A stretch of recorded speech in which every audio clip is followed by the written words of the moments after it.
nyimak berita khususnya yang terkait dengan program pemberian makanan tambahan yang dirilis beberapa laman atau situs internet dalam beberapa hari ke belakang. Setidaknya kita akan mendapati satu kabar yang kurang sip lah, yakni kabar tentang terjadinya kasus keracunan yang menimpa balita di Kabupaten Majene, Provinsi Sulawesi Barat.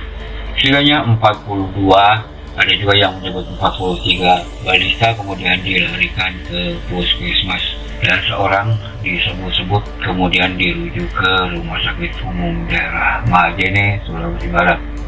Segera kasus tersebut selain tentunya beberapa petugas diperiksa, dokter dan kepala dinas juga disebut-sebut diperiksa terkait kasus ini. Yang jadi masalah selanjutnya adalah bagaimana agar kasus tersebut tidak terulang kembali, mengingat mudah-mudahan benar adanya konon katanya pada tahun 2025 atau tahun depan program pemberian makanan tambahan akan mulai dijalankan. Apa saja yang perlu disiapkan agar program tersebut tidak malah memakan korban.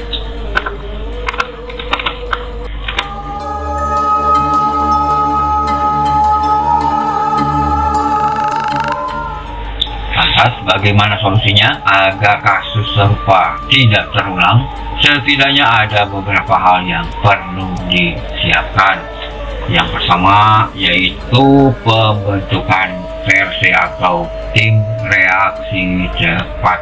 Tim ini bukan hanya dituntut untuk bisa segera menangani korban, namun juga bisa segera mengetahui sumber dari terjadinya keracunan tersebut.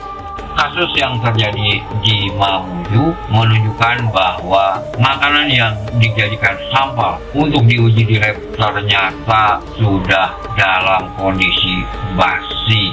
Hal mana selanjutnya mengaburkan hasil uji lab dan tentu saja ini bisa menyulitkan dalam penanganannya.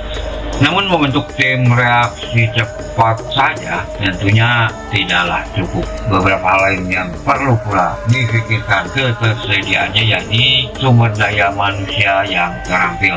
SDM ini hendaknya dilatih betul-betul sehingga mereka mampu mengelola dan menyediakan makanan yang sehat yang bisa menjamin tercapainya tujuan dari pemberian makanan tambahan.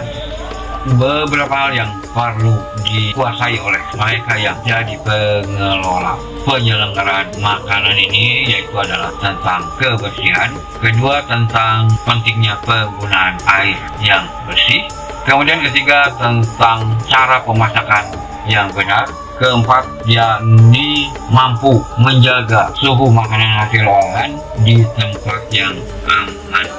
Penting pula diperhatikan adanya fasilitas tambahan di dapur tempat penyediaan makanan tersebut.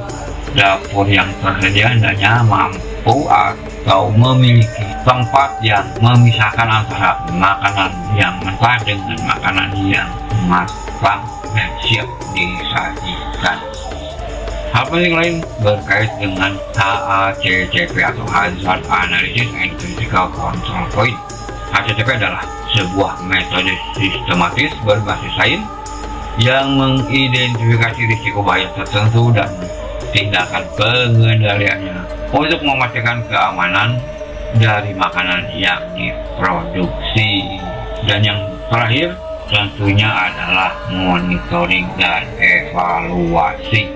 Monitoring dan evaluasi ini hendaklah dilakukan secara berkala untuk memastikan bahwa apa yang dikerjakan tidak melenceng dari apa yang direncanakan. Segitu dulu deh info tips dari tukang gizi, semoga ada manfaatnya. Assalamualaikum warahmatullahi wabarakatuh.